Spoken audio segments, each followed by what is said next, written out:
Kagandahan ng sagot, Biheros! Kapag ipinangalan ng isang lugar sa salitang maganda, sa tingin nyo, bakit kaya? Letter A. Kahit saan ka tumingin, aesthetic ang mga tanawin. Dito pa lang po sa entrance ng cave. So makikita niyo po, litsyong ulo ng baboy. Litsang ulo ng baboy. B. Solid ang mga pagkain kahit gaano kasimple ang inihahain. Uy, kakaiba nga to, no? Very hearty.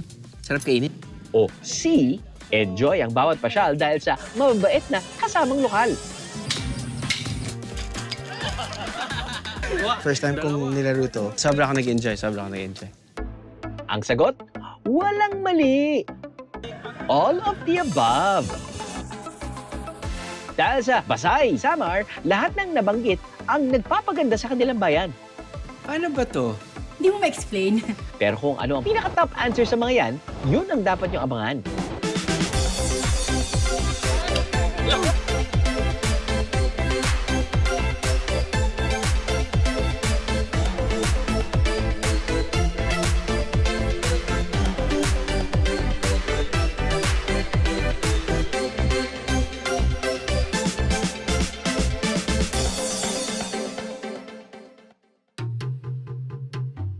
Ang mayamang kultura ng Pasay, Samar, na ibabahagi sa pamamagitan ng kanta at sayaw habang nakasakay sa bangka.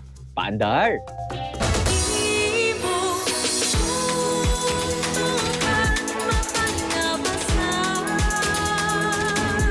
Nakahan kabaysay, bungko nang nabasay. Lugar nga magpupay nga para siya dahan, tara pa ka di nasangkay. Bangka ride sa pamoso nilang Golden River, simpleng pagkilala sa mayamang kultura ng Pasay. Mabaysay Cultural River Cruise offers us a relaxing journey. It lets visitors experience the beauty of our municipalities firsthand. Kung natural na ganda lang din naman ang pag-uusapan,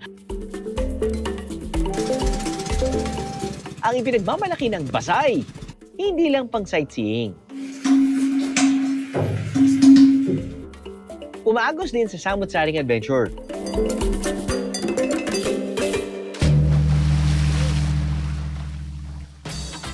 Bukod sa entrance fee, sa kuwebang ito, meron daw ambagan ang mga lokal at turista. Each chamber has a different rock formation po. So kailangan po natin gamitin yung ating mga imaginations. Gamit na naman pala ng utak ang ambagan. Ang pang-welcome, inyo kayang mahulaan? Dito pa lang po sa entrance ng cave. So makikita niyo po, meron po tayo ditong litsyong ulo ng baboy. Litsang ulo ng baboy. Naatakam ba kayo, Biheros? Mula sa inahin to literal na mag-ina, nakikita nyo ba sila? So ito po yung image ng elephant natin sa side view po. So bali ito po yung kanyang tenga, yung mata, tapos yung kanyang tusk, yung parang pangil din yung kanyang trunk. Sa side view po. Then, Okay, we have tama. here the baby elephant naman po. Nakita ko. So ito naman po yung kanyang ulo, Aha. tapos yung kanyang trunk, tapos yung dalawang paa niya. So para silang kumakain, sir, di ba? Kita niyo po? Nakita ko. Kita niyo po, sir, no? Kita So, ko, sir. kung ito naman po yung makikita niyo, sir, mukha siyang drumstick ng chicken, fried chicken. Yan. Nakakagutom nga naman. Dala ng gutom, biglang umandar ang aking imahinasyon. Ano? Parang may naririnig, parang nakikita ko at naririnig ko eh. Saan po, sir?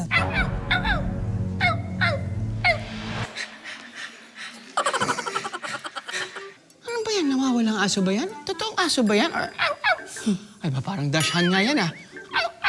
Ay, naku. Pasensya ka na, Erson. Ang hirap pa naman pasayahin. Hindi lamang ang mata ang mga aliw, pati na rin ang mga tenga. May napapansin po ba kayo sa batong yan, sir? Para siyang churros. Pwede yung churros siya, sir, or pwede rin siya sa one of the best delicacies in Cebu, sir. Para siyang Otap! Yes. So, titinan niyo po. Oh. Oh, Kaya po may mga kumagat na dito, sir. Medyo. ikaw talaga oh. Okay, sir. Actually kasi, pangalan po nito is Suhuton Musical Organ. So, tinawag siyang musical organ kasi each plates po niya, sir, is nakaka-create po siya ng different sounds or pitch.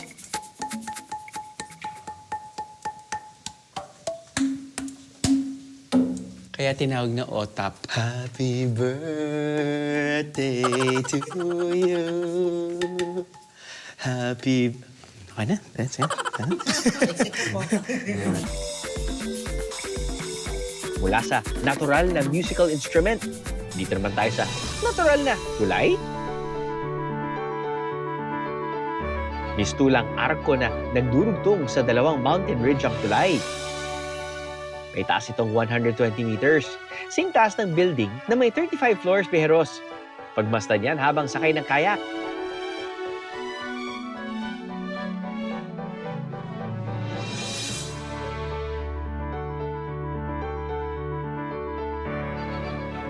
Pero pwede ring tumalon sa pagkamangha at galak.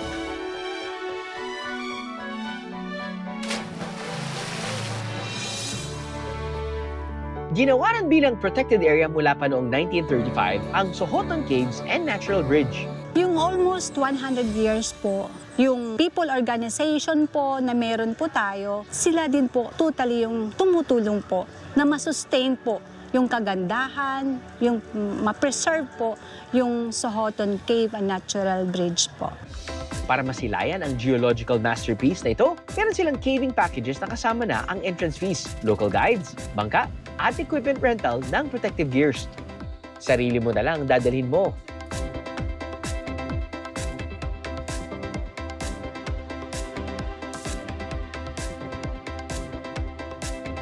Hindi lang dapat sa mga lokal iasa ang pangangalaga nito. Kasama tayo mga bumibisita rito. Kung convinced na at gusto nang masilayan ang ganda ng bayan, we got you. Dahil hindi nakakahagard ang pagbisita rito. Pagkatapos baybayin ang pinakamahabang tulay ng bansa na San Juanico Bridge, isa sa mga unang bayan na we-welcome sa inyo ay ang bayan ng Basay. May pamosong kasabihan, basta waray, hindi uurong sa away. Ang mga taga-Basay mag-isog pero nasa lugar. Eh di, titestingin natin yan. Pero hindi sa sundukan, kundi sa isang masayang labanan. Time first muna sa trabaho ang mga Basay noon dahil ang kanilang grupo magkakasubukan sa isang tradisyonal na laro. Ito ang shato o sato. Ready and go! Ito raw ang nakagis ng laro ng mga kabataang Basay noon. Siyempre, pwede ba namang hindi ako sumali?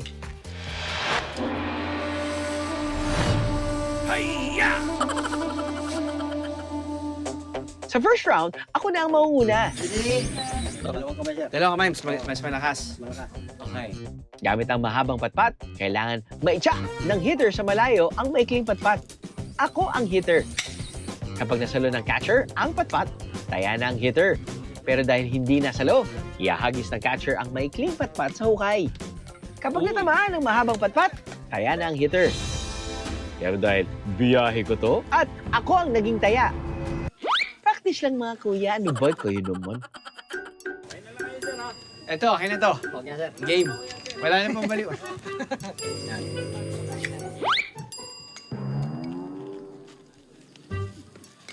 Dahil hindi natamaan ng patpat, rekta na sa second round.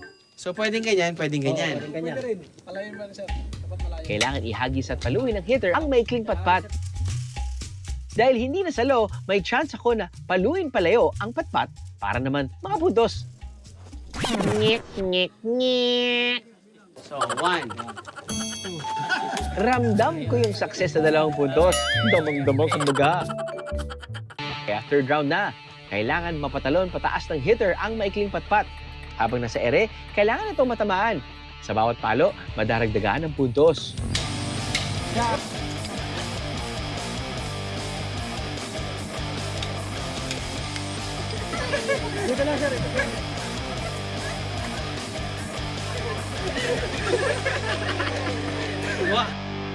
Yung mga bata kayo, ito yung nilalaro niyo.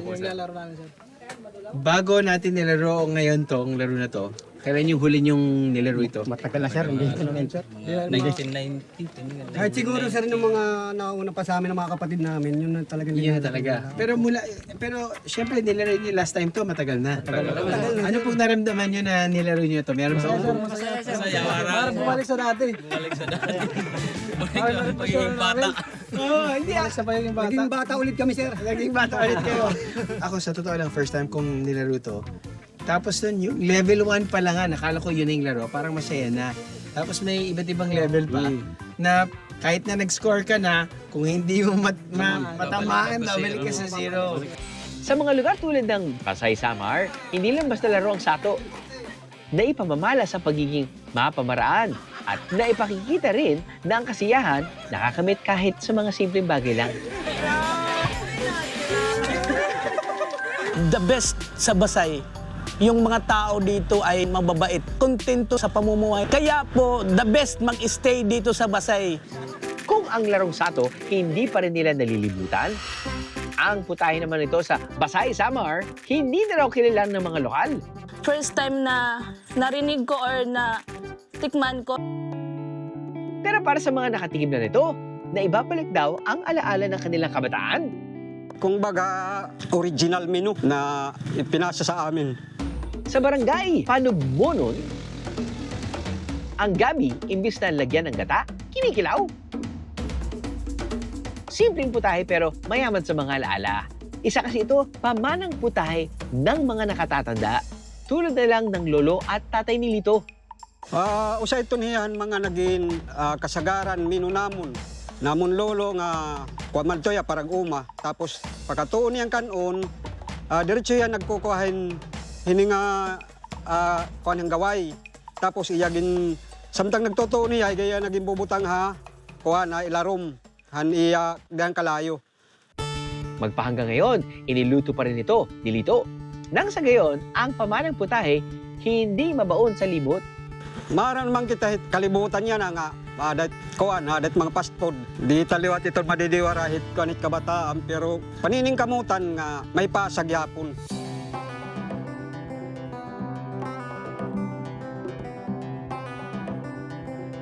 Ano naman kaya masasabi rito ng mga lokal? Saks lang o saksakan ng sarap? Parang sa sa eggplant na sinugba, ganun. Para siyang mga kinilo ng mga ganun, mga isda. Pero mas masarap to. Kung meron man daw hindi pinagsasawaan ng mga taga-Basay, ang paborito nilang inumin na tuba, hinahaluan ng tableya, gatas, soft drinks, pati hilaw na itlog. 100 years old, namatay yung lola ko dahil lang sa tuba. Dead ma sa kape dahil ang pampagising nila tuwing umaga, kinutil. Kinutil is derived from kutil. Ang meaning ng kutil is stir. Maghahalo ka kung anong mga like tuba. So parang halo-halo. Halo-halo, ganun. Ano po yung ingredients natin? Pati gusto ko malaman kung ano yung ratio. Dahil sa tableya is very hard talaga. So kailangan talaga natin na madurog siya. Ito po bang kinutin? Sa umaga po ba iniinom? Pwede kasi yung grandmother ko, imbis na pumunta siya sa bukid para uminom ng kape, ang ginagawa niya yung kinutil. Kinutin na lang. Okay. Alam mo ba, 100 years old, namatay yung lola ko dahil lang sa tuba. Aba, yung tuba talaga mukhang Yun talaga ang nag-extend ng... nag-extend ng buhay. So namatay nga yun, yung sa katandaan, hindi yung sa sakit. Hindi sakit. Okay. Kaya pala masarap. Oo, masarap yan. Dahil sa condensed milk? Pwede din. Tapos, ito na yung tuba. Ang mixture ko naman, ito lang yun. Isang baso ng Isang tuba baso.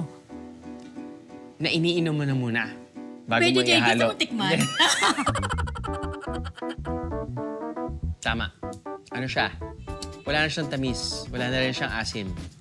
Pero dire-diretso, di ba? Dire-diretso. Iihi na nga ako ngayon. Dire-diretso po. Hindi yung walang sabi. Wala Kasi pong 1 sabi. year na kasi to. Alam mo ba, tinanim pa namin yan dyan sa lupa para Bakit? hindi lang mainom. Para hindi mainom. Kasi pag once na kasi may tuba dito, iniinom talaga na lang. araw-araw, may tuba ka ba dyan? Inom tayo, ganun. Lalagyan natin ng konti lang. Para lang may siya. Konting soft drink. Alam mo, sobrang akong curious kung anong lasa nito. Cheers! Kasi yung nangingibabaw yung tableya. Yes, kasi yun talagang original na kutil. Tableya, pero dahil may condensed milk, may tamis. Yes.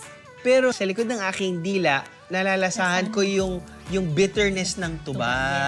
Pero kakaiba siya, kakaiba. Yun Kakaiba yung siya. kutil. Yun yung kutil. This is your first time. First time. And probably not the last. Sana. Isa ang kinutil na nagpapakilala ng makulay na kultura at kinagisnang tradisyon ng mga Basay noon. Ang bisa nito bilang energy at therapeutic drink base sa lokal na paniniwala. Pero tandaan, hinay-hinay lang sa pagtagay. Okay naman yung overall na mixture na is goods approved.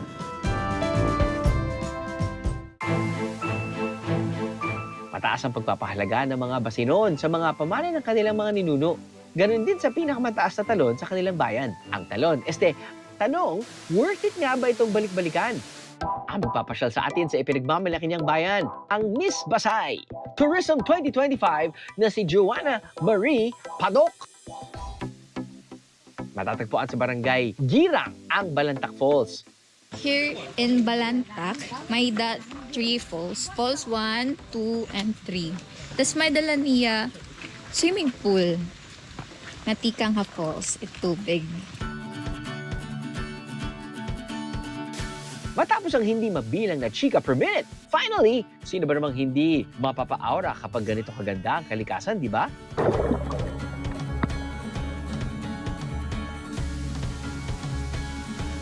As a local, I am feeling proud of our town because Balantac Falls is not just our source of waters, but it's also a source of our roots. And I am very, very proud to be called Basaynon. Kung nahulog sa ganda ng highest waterfall sa kanilang bayan, mahulog din kaya sa sarap ng paboritong merienda ng mga Basinon? Suma na nilalagyan ng luya at root crop na halos sing taas ng puno ng nyog ang halaman?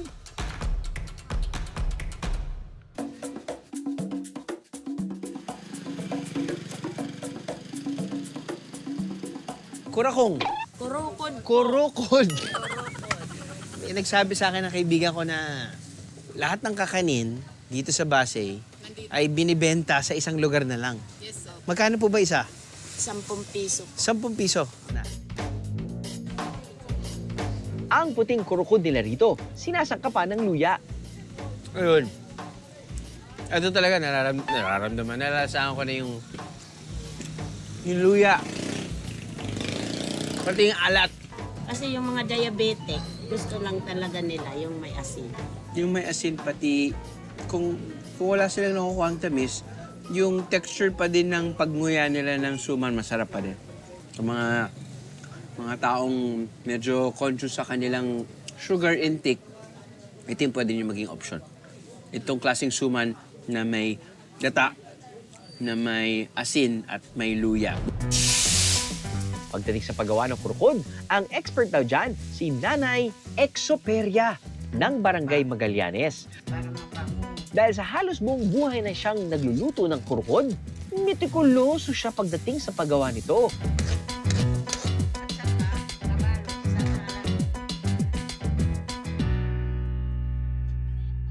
Paano nga po ba yung paraan sa pagbalot ng karudkod? Kurukod.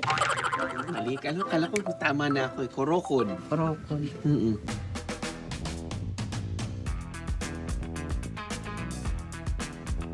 Pag na po, madadami. Ay! Kunti lang. Opo. Okay na po to? Oo. Ah, okay. Tapos, sugarin mo. Sugarin. Ganunin mo.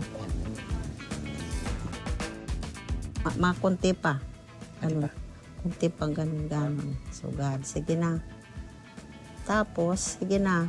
Ikuan mo, itupi mo. Lagay mo. Diri, ganun. Tapos, ganun. Ganyan. Okay. Adi. Okay. Sugad. Ay, ganun. Tapos, sugad. Ah, okay. Tapos, sugad. Sugad. Ganun. Yun. Ayun! Kaya ko na po yung nakapikit.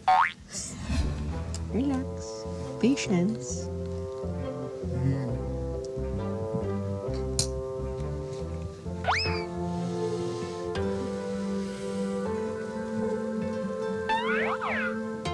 Isa pa.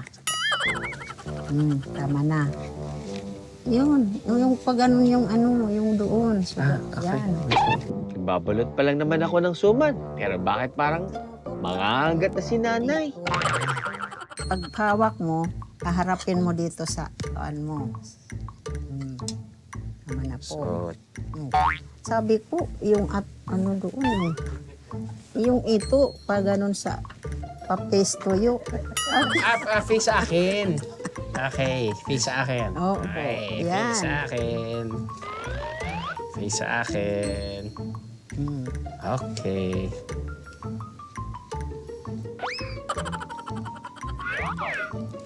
Tama, ma'am? Opo. Tapos, ano mo muna? Isugat mo muna siya. Kailangan ba bumaba? Opo. Sige na, tapos na. Isa pa? Parang napilitan lang ho kayo eh, no? Hindi po. Hindi naman. Okay po. Ayan. Yan! Hindi natin babalutin lahat. Huwag na lang siguro, nay. Para mas maganda. Mas maganda yung balot ko. Sabihin na natin, first time kong magbalot. Ano, out of 10, 10 being the highest, ano po yung score niyo sa akin? Ano pa lang, 5 pa lang po. Balik na lang ako sa tindahan, nay. Pero ito medyo kakaiba. Hindi naman kakaiba, pero hindi ko palawan. So ito po ay kinakain parang kapalit ng kanin? O ano din, para siyang merienda? Oo, pwede sir. Pwede. Ito sir na Palawan, maganda to sa sa tiyan. Parang cleansing sa tiyan. Parang, kasi yung root crop, gawin mong gabi, gawin mong ube, gawin mong kamote, or sweet potato nga. Yung lasa naman niya, hindi masyadong malakas eh. Kaya pinipair siya dun sa mga malalakas yung lasa. Anything salty, kinilaw, maasim, tapos is-prepare mo to. Nagkalat ang mga Palawan sa Basay Samar. Ang nakapupukaw ng pansin na kaibahan nito sa gabi, ang halaman kung saan ito'y nakuha. Halos nakikipaghabulan sa puno ng nyog sa taas. Matapos magmerienda, ilatag na ang banig dahil oras na para magsiesta. Ang makukulay na banig na ito, hindi pinipintahan, kundi mano-manong hinahabi. Ito ang pinagmamalaking produkto ng kanilang bayan na tinatangkilik kahit pa sa ibang bansa. Mga kababaihang Basay noon ang kilalang gumagawa ng pamoso nilang mga banig.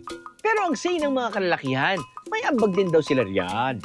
Dahil ang material na ginagamit sa paggawa ng banig, sila ang nakatokang taga-ani.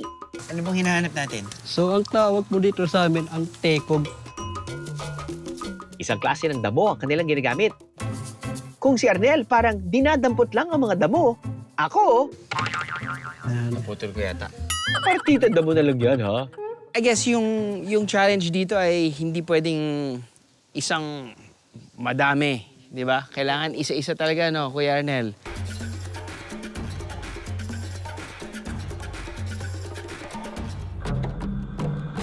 Para mapalapad ang tigog, pagkatapos ibilad ng ilang araw, kinakailangan pa itong bayuhin. Tamang diin lang dahil kasabay ng pagbayo, aapak-apakan din ang damo para hindi mawala sa pwesto. Dami na akong patay na kuko, pero okay lang. Ang mga Basay noon, weavers, meron daw teknik para mapabilis ang paghahabi. Hindi makabago, pero talaga namang mapamaraan. Yan ang pagtutulungan. Makakatulong kaya tayo o magiging sakit lang sa ulo? Hindi ba nagbubuhol-buhol na rin yung utak nyo sa pag-weave? Sa ngayon sa hindi na. Pero nung umpisa pa lang, yung mga bata pa kami, mahirap talaga. Pero since natuto kami, ngayon, okay na. Talagang mula paa hanggang ulo, kailangan pagganahin dito. Kailangan yung isa mong paa, ito, dito. Nandito? Oo. Okay. Tapos dito. Tapos yung kamay mo, gaya ng ginagawa nun. Ano lang naman, pag matuto ka na, madali na.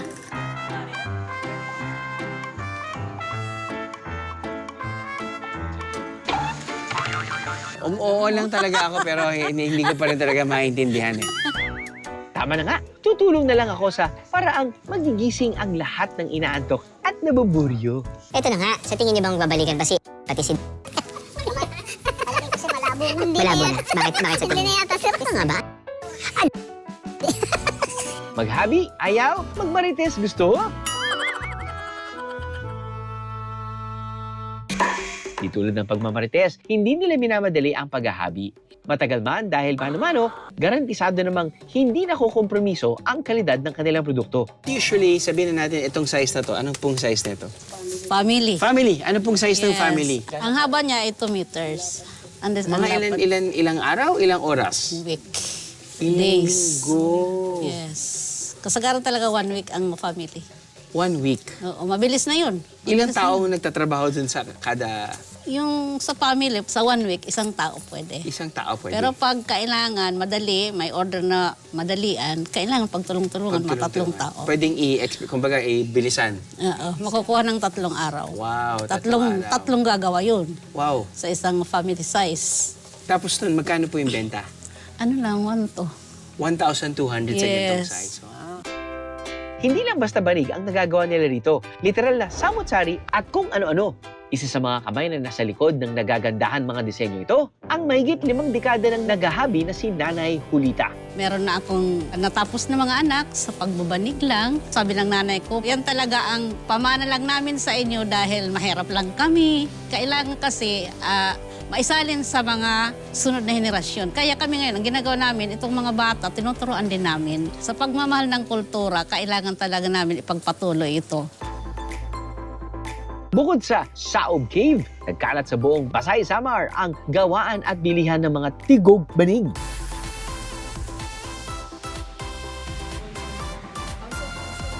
Hindi yan pinipintahan ha. Hindi mabilang na pasensya at hindi matutumbas ang kasanayan ang puhunan. Kaya naman hanggat maaari, huwag nang tawaran. Naka-attend na po kami ng trade fair doon sa San Francisco. At ngayon po, nitong coming March, mayroon na pong plano at ginagawa na ngayon yung mga gagawin na fashion show doon sa Amerika. Tulad ng kanilang mga banig, makulay ang kasaysayan ng Pasay at ang paniniwala nila dito. Talaga namang pinagtibay ng panahon. Matatagpuan sa Barangay Magallanes ang mistulang resort na ito. Pero imbis na swimming pool, ang center of attraction, isang mahiwagang balon ang dinadayo ng mga biyahero. Itong balon na to, hindi ito nawalan ng tubig. Dinadayo ito dito. Yung mga taga-ibang barangay, dito rin sila naigib. Lagi siyang puno. Yun ang inaanuhan namin. Nagtataka kami kung bakit ganyan. Sa tabi ng balon ang isang kakaibang puno kung saan daw nanggaling ang pangalan ng kanilang bayan. Ito nga kahoy dida asat itigaman nga pamintuugon asa lagi hapit itiya ka dako. Ayon sa mga kwento, sa ilalim ng punong pamintuugon, nakatabi ng balon, natagpuan ng mag-asawang hindi binibiyayaan ng anak ang isang bata. Pinangalanan nila itong bungang sakit o bunga ng paghihirap. Ang paniniwala nila, isa raw siyang engkanto. Natatangi raw kasi ang kagandahan nito at nagkaroon pa ng masugid na manliligaw na isa ring engkanto. Sa kanyang angking ganda, nagmula ang pangalan ng kanilang bayan, Baysay, na nangangahulugang ganda.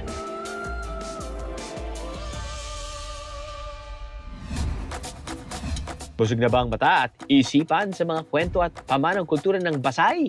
Mabubusog na ang tiyan for real sa mga ipinagmamalaking putahe na ibinabahagi rin sa mga turista. Uy, kakaiba nga to, no? Very hearty. Pati ang sarap.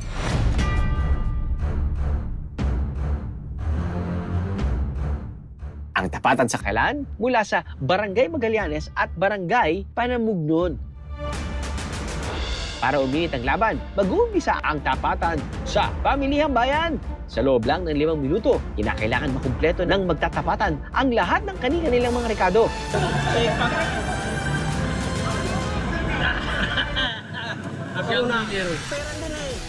Unang sasalang si Larry. Sino kayang mas magaling sa pamamalengke? Pera na limango. 150. 150. 100.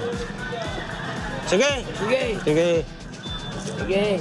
Yun. 100. Sunod na, pabanat si Delmar. Pala, desisyon din kaya siya sa presyo ng mga paninda o sadyang ganyan mamili sa kanilang kadiwa. Boss, nagpira tim manok na native.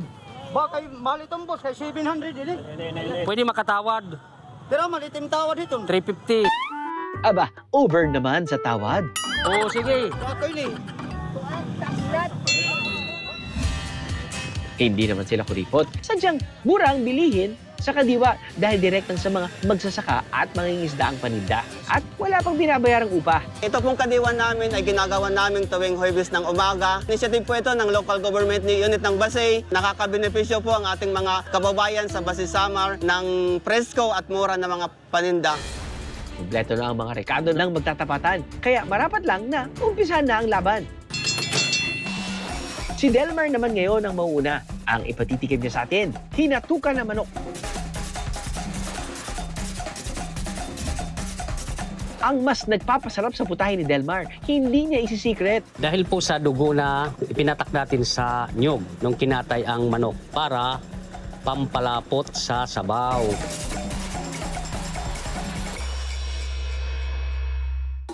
Natatakam na ba? Ang fantasy ni Larry sa buhay, mas manggutom pa. Ang kanyang pambatong putahe, linubi nga alimango. Taba ng alimango na kukumbuhan pa ng samot-saring pampalasa. Sarap na yan siya, di ba? Isusuksok pa yan sa kawayan. Saka pausukan. Dati yung ginagawa ng lola ko, binabalot ito ng dahon ng saging pagkatapos sinasaing. Ilinagay ko na dito sa kawayan. Mas mabango siya.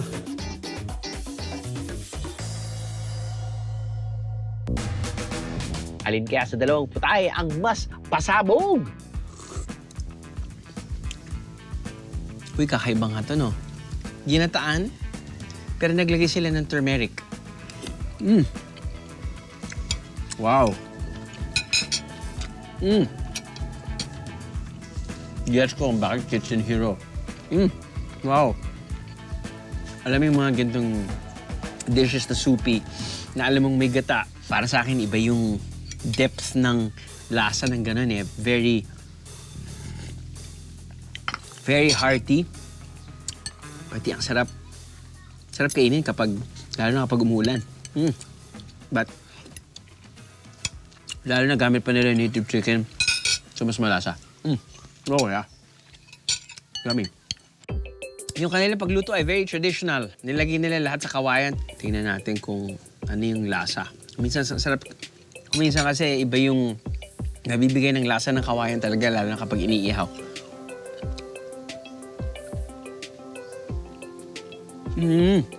Kasi usually kapag alimango, di ba, pag alimango, parang isda, yung madaling kainin. Ito, dahil naglagay sila ng buko o yung nyog, masarap yung pagnguya mo. Na parang I feel, actually, very maganda yung pairing niya dahil ito yung parang ito as a side dish, ito yung parang main dish mo. So, thank you, BND. Ang hatol, wala munang winner ngayong gabi dahil sina Delmar at Larry, bago pa natin pagtapatin, titulado na bilang Kitchen Heroes ng Samar. Sila ang nagtataguyod na hindi mawala ang heirloom recipes ng Pasay Samar. Niluluto ng mga lola at lolo ko nung maliit pa ako tuwing may okasyon, pista, birthday, Pasko o mga padasal. Hanggang ngayon, itinuturo ko rin sa mga anak ko kung paano ang proseso. Dako itong nga na naluto ko ini kati manahakuan nahakuan tourism an income mas dinaroda ko anak income puntran hadtuhan nagkukuhalakan alimango. Wala na silang dapat patunayan pa. Tunay na mga bayani ng kusina. Mahusay ha, palimbasog, dire pwede raw-daugon. Mga talentadong tao, mahilig kumanta, mahilig magluto. Sabi nila, walang inurungan ng mga waray. Siya ang tunay naman. Sa biyaheng ito, napatunayan namin yan. Walang inuurong hamon. Walang hinihindi ang aksyon. Walang pinuputol na tradisyon. Yan ang mga waray na lalong nagpapaganda at nagpapasaya sa bayan ng Pasay Samar.